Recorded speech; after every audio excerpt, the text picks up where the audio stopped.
here with famous fashion photographer Randy Brook. We know each other for a long time. Hello, Randy. How are you? Good, Anton. Great seeing you. Always a pleasure to talk to you. All right, tell us, Randy, for how many seasons or years you've been shooting runway photography? I started as an assistant for the American Vogue Photographer in New York in 1980. 1980. We shot film that time, right? I was in diapers, that's correct. You've been loader?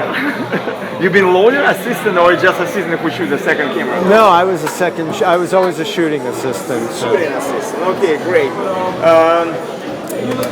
So you went to this runway photography straight. Did you shoot something else as a photographer, or what's your story? So the story is one of a million people that love photography, or at this point, one of a billion people that take pictures. And I had a chemistry set when I was 7 years old, and I was given a darkroom from the turn of the last century. When I was 10 years old, and 24 hours later I was making my own black and white pictures. Great, great. It's very interesting. So technically, like when you grew up from the film, you know how to spin the film in developer, you start feeling different about photography. So tell us, what's the evolution we get? What's camera we use right now? How do you feel about this technical stuff? Well, evolution is, I prefer digital greatly, but in the days of film and when I was in high school, I had a couple of friends that started the New York sports newspaper. And in starting that sports newspaper, they needed a photographer. They ended up hiring me to do their photography, and I was actually on the court for a couple of the New York Knicks basketball games during their last championship season. And where I grew up in Long Island, the NBA ABA All-Star game, because the NBA had a skew at that point where they became two leagues.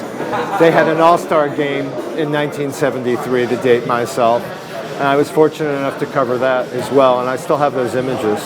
All right, tell us, how do you see the future of fashion, specifically runway photography? It's going to be obsolete soon, a website taking over, blogs, or glossy magazine going to survive? What do you think about that? That's a great and complicated question. I think that the way things have evolved, photo agencies used to be the small players within runway photography. Now they're the big players, but at the same time, they still want to use the best photographers that they can get or that they have.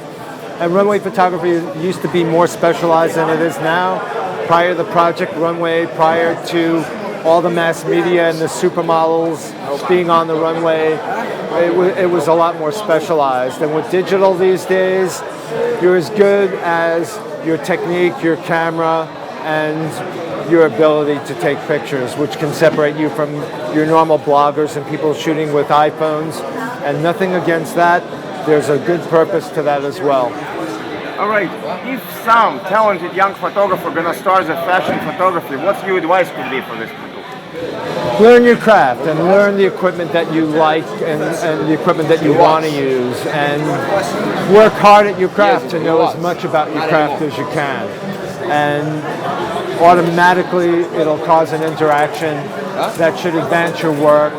Getting it out there these days is easy with a blog or whatever, but establishing yourself with print magazines is ideal. If you can't do print magazines, then really good online magazines as a start. Excuse me. Great advice. Thank you, Randy. It was my pleasure to talking to you. Anton, always. Thank you.